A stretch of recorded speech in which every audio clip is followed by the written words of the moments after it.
இந்த மாதிரி தோல் நீக்கின முள்ளங்கியை வந்து நல்லா கழுவி எடுத்து வச்சுருக்கேன். அதை இந்த மாதிரி துருவி எடுத்துக்கலாம். ஃபஸ்ட்டு பேன் காஞ்சதுக்கப்புறமா 1.5 டேபிள் ஸ்பூன் அளவுக்கு ஆயில் சேர்த்துக்கோங்க. அதுக்கப்புறமா 3 பூண்டு பல்லை வந்து ரொம்ப நைஸாக நறுக்கி வச்சுருக்கேன். அதையும் சேர்த்துட்டு நல்லா லைட்டாக ஃப்ரை பண்ணிவிட்டு நம்ம வெட்டி வச்சுருக்க இந்த வெங்காயத்தை வந்து உள்ளே சேர்த்துக்கலாம். ஒரு மீடியம் சைஸ் வெங்காயம், ஒரு கொத்து கருவேப்பிலை, 2 அல்லது 3 பச்சை மிளகாய் வந்து பொடியாக நறுக்குனது அதையும் சேர்த்துட்டு நல்லா வதக்கிக்கோங்க.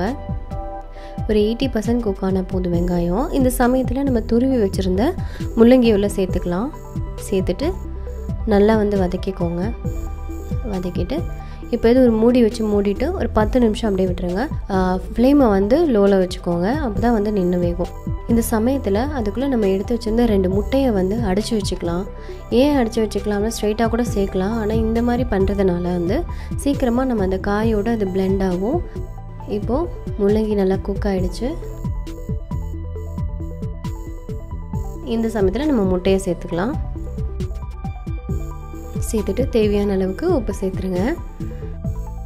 1/4 டீஸ்பூன் மஞ்சத்தூள், 1/4 டீஸ்பூன் சீரகப்பொடி, அப்புறம் தேவையான அளவுக்கு மிளகுத்தூள் சேர்த்துட்டு எல்லாத்தையும் நல்லா மிக்ஸ் பண்ணிவிடுங்க.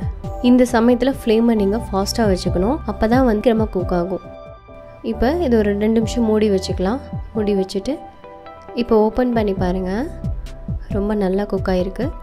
அவ்வளோதான், ரொம்ப சிம்பிளான முள்ளங்கி முட்டை பொரியல் ரெடி ஆகிடுச்சு.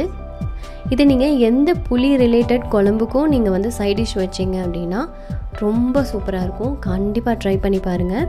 ட்ரை பண்ணிவிட்டு கமெண்ட்டில் சொல்லுங்கள் எப்படி இருந்துச்சுன்னு சொல்லிவிட்டு இதை லைட்டாக பெப்பர் பவுடரோட நீங்கள் சர்வ் பண்ணிங்கன்னா ரொம்ப நல்லாயிருக்கும்.